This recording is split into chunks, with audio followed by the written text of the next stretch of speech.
Hey Nash, what should we make? Let's see what happens when a taquito and a jalapeno popper stop respecting boundaries. All right, let's make chicken jalapeno popper taquitos.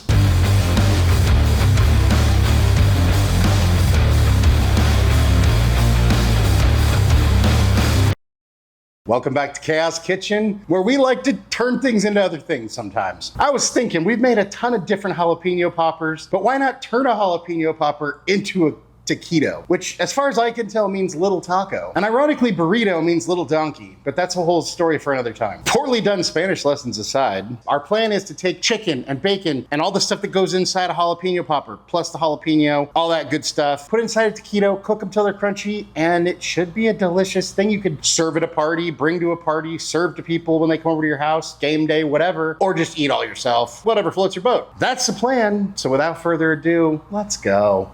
So first we need to make some bacon. So you know my first move to make some nice crispy crumbly bacon is to put a rack in a sheet pan, preheat your oven to 400, just lay out the bacon all nice and such. Let me ask you a question. What's your favorite thing to add bacon to that bacon is not a normal addition? Does that make sense? What's your favorite thing that doesn't normally come with bacon but you like adding bacon to it? So like I think a cheeseburger doesn't count because I think enough people have added bacon to a cheeseburger. I don't know, put your thoughts in the comments below. Maybe we can learn something. And then this goes in the oven for 30 minutes.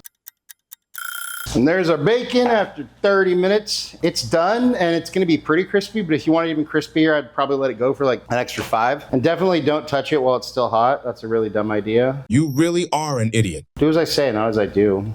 And then we let this cool. Then we want to dice up some jalapenos, however many you want. I think for this batch, I'm gonna do 6. If you want these less spicy, you could use less jalapenos, or you could take out the seeds before you chop them. It's up to you. Then we want to take out our bacon and chop this up.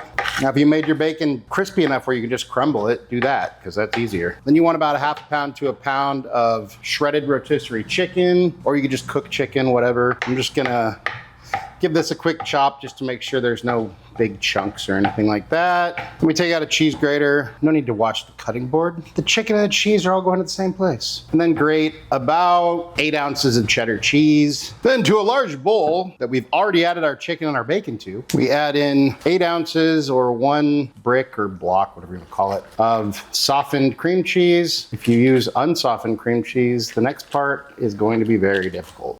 Then we add our jalapenos. Is that a lot of jalapenos? Yeah, kind of. Our cheddar cheese. Don't forget to pay the cheese tax. Come here, take the cheese. And about a tablespoon of your favorite barbecue rub. And then using our favorite mixing tool, your hands, just get in there and combine everything. Make sure and make a mess. Get it all over the place, because what would this show be without making a mess? And then we clean off our filthy hands and set that aside. Then we gotta warm up our tortillas, and then afterwards we gotta coat them in oil. I just thought, hey, let's kill 2 birds with 1 stone. So I got my pan kind of hot. I think it's on medium heat. And then we'll just put our tortilla in here. And we're not trying to get it crispy or anything. We're just trying to soften them up. Flip it over, get them nice and soft, and then pull it off. And then just wash, rinse, and repeat with all your tortillas. You want to preheat your oven to 425. We want to cook these nice and fast so they get crispy instead of soggy. If you cook them too low and too slow, they're just going to get soggy. So we take out one of our guys, scoop in, I don't know, a couple tablespoons worth of filling, and then we just roll these guys up. And then if your tortillas are cooperating, then you don't need to use toothpicks or anything, but if they're not, then you can use toothpicks or something to help them out. And then we just wash, rinse, and repeat. And then here's our guys. If you want to know why I couldn't make more, it's because I broke my dish with half the filling in it. Wish I had that on camera, but I don't. It was kind of funny. I mean, it wasn't at the time. I might have said a few words, but I wish I could show that to you, but I can't. But anyways, this is what we got. Then I'm just gonna give these guys a little bit more oil to help them get a little bit more crispy. And then these guys go in the oven for 12 to 15 minutes. And here's our guys right out of the oven. And now we gotta let them cool because they're lava hot. And after they're cool enough to, oh yeah, look at that. Oh yeah. And they're still pretty crispy. You know, they'll probably be even crispier if you deep fried them. But I'll be honest, this is a little healthier and deep frying is a pain in the ass. But here we go. They look good. And there we have our jalapeno popper taquitos, or chicken bacon jalapeno popper taquitos. Whatever we're calling them, there they are.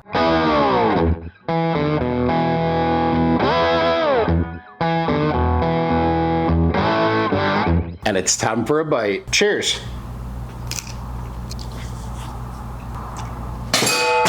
It's freaking genius. You get the crunch of the taquito, but all the flavor of a jalapeno popper with the chicken and the bacon, I guess, are additions. Because normally we wrap our jalapeno poppers in bacon. So we got all the stuff in there, but then you get the crunch. And I mean, not that jalapeno poppers aren't portable, but the portability of a taquito. Out of 10. And hey, that's what I think. But let's see what Nash thinks. Hey bud, how you doing? I'm good, man. I found out octopuses collect shiny things just because they like them. Honestly, same. Well, check it out. We made these chicken, bacon, jalapeno popper taquitos you wanted. And of course, we made a dog-friendly one just for you. Well, here you go.